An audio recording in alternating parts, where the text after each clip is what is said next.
So just to we've done this entire case using a 30-degree endoscope.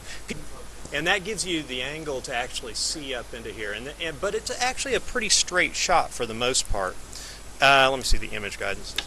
So now one of the things that was unique about this particular patient, once again, if we look at our CT scan, this was the frontal beak area and the bone that we're going to, and then you can see the inner sinus septum is about 1 centimeter or a little bit more in diameter. So I've not removed the inner sinus septum. We've actually taken more of an approach of opening up the Lothrop so that we could have clear drainage of both of the frontal sinuses into the central compartment. Now, as we look lower in the nose, we can see our middle turbinate. Remember, we made a single incision, but we removed the anterior axilla of the middle turbinate. We've left the posterior table clean. We've really not had to do any drilling here. And here's part of the reason for not doing drilling on the posterior table. I've removed the mucosa now from the frontal sinus. You saw it was in a little bit earlier. But if you look, we're blue lined right here and right here. The bone is very, very thin, and this is the reason why you actually want to establish anatomically that posterior table of the frontal sinus, and then your dissection is exclusively anterior, always working away from the posterior table of the frontal sinus.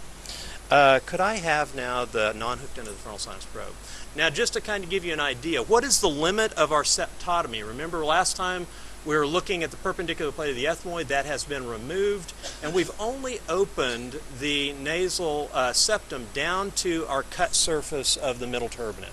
We really don't need a larger septotomy than that. And previously we were making septotomies that would come way down here in the nose.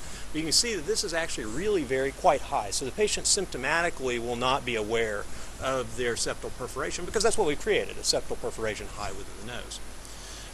If we look at the anatomy, here's the cut surface of the middle turbinate. There's the nasal septum.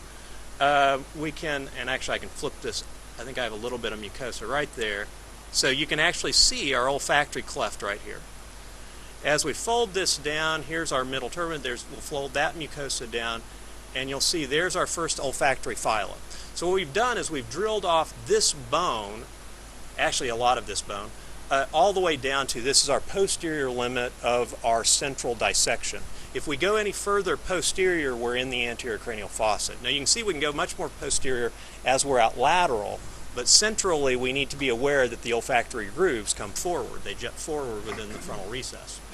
The inner sinus septum is right here.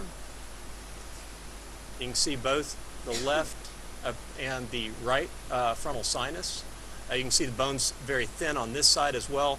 We ended up having to drill more here than we normally would, and that's because of the thickness of the bone in this particular patient. Normally you would not have to drill it in this area at all. It would all be just inner sinus septum or a supraseptal cell. So this was a little bit unique in this patient, but you can see even in this patient we can achieve very wide outflow tracts. We see the lamina papyracea, the frontal roof here. The frontal roof is over on the other side. We've gone from the basically lateral aspect of the frontal frontal bone on either side out to the lamina papyracea. So we really want to maximize this diameter. We also want to maximize this space. Normally in a surgical case, what is my anterior limit of dissection? I did not achieve it here just because I got tired and wanted coffee. What I want to do is drill this anterior table to the point that I can actually see with a 30-degree scope the anterior table of the frontal sinus. That's how much of the beak I usually try to remove to maximize this AP diameter. So that is the Draf III procedure.